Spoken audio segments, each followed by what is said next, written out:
Yeah. Anything that's every day is a significant percentage of your life.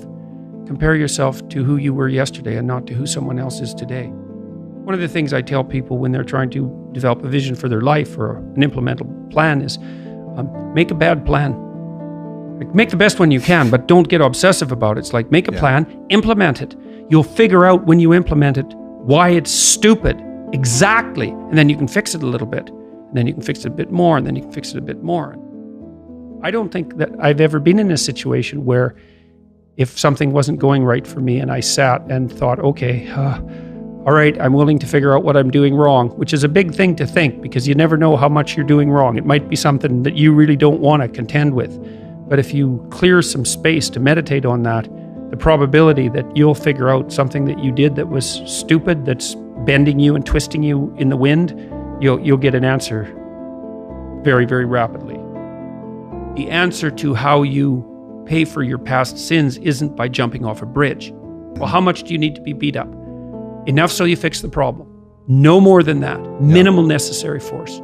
Don't hit anything harder than it needs to be hit. That's a good rule of thumb. Is there something I can do now to atone for what I failed to do in the past? So let's say you go over your past with a fine-tooth comb and you decide you're going to take responsibility for everything that you did that was wrong and everything that you failed to do that you could have done that was right. It's like, does that change the world? It's like, depends on how thoroughly you do it. You might say it changes the world like nothing else possibly can. And I think that that's actually right. And that's also a frightening thought because it means that things would be way better than they are if you weren't so damn useless. There's this unlimited power that's associated with genius, but it's constrained. And that's really what the human spirit is like, because it has this aspect of the infinite. When you don't get what you want, then a landscape of questions emerge, and those questions can resonate through different levels of your identity, from the trivial, oh, I told the joke wrong, to the profound, there's nothing desirable about me and I'll be alone for the rest of my life. It's daunting to even consider that. And then there's the discipline and responsibility that necessitates, which is also daunting.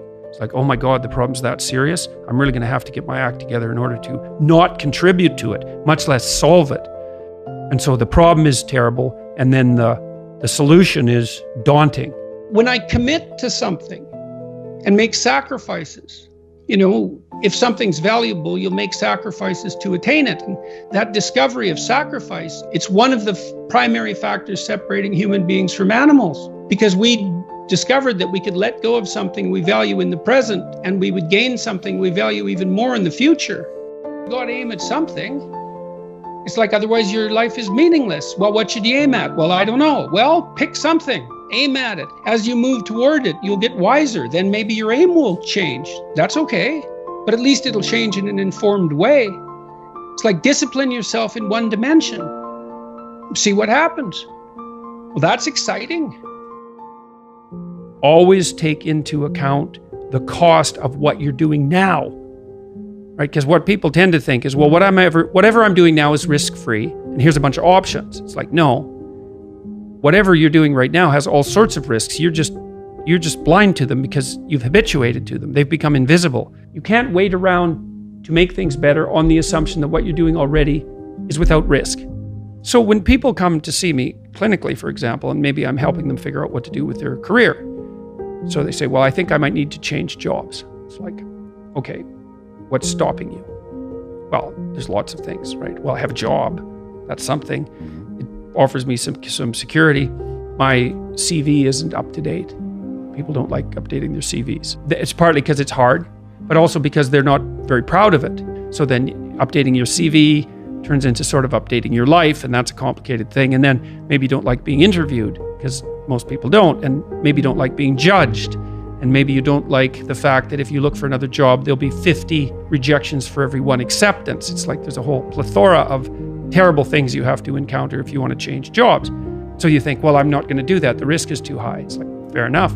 What's the risk of doing what you're doing? And that's easy. You don't like it? Guaranteed suffering. Yeah. Well, yeah, and accelerating suffering. Because let's say you're 35 now and you don't change your job. Well, you'll be 40 so fast you can't even believe it. It'll just happen. Like, it'll take 5 years, but it happens overnight in the same way. And if you haven't changed, then you'll be the same except worse. So that's the alternative. if you don't find what you're doing sufficiently productive or responsible or meaningful or engaging or all of that. It's like, well, there's a big risk in changing it. It's like, yeah, there is.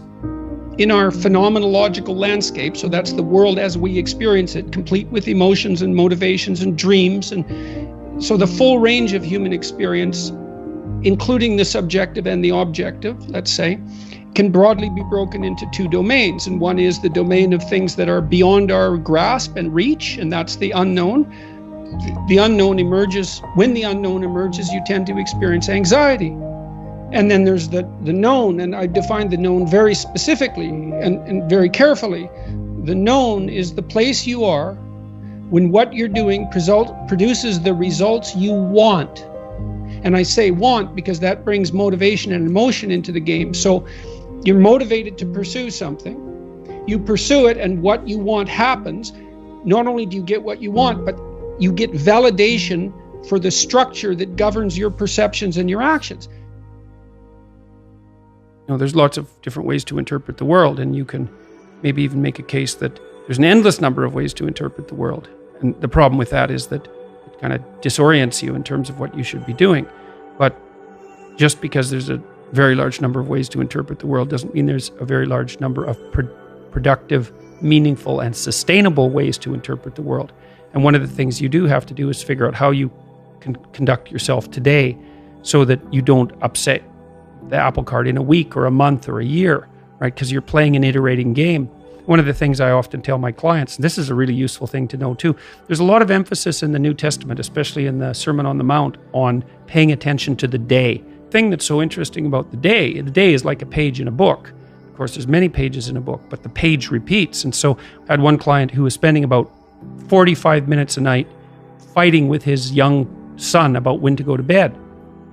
And so, they weren't having a pleasant time of it because it was just a constant battle. And so we did some arithmetic. It's like, okay, 40 minutes a day.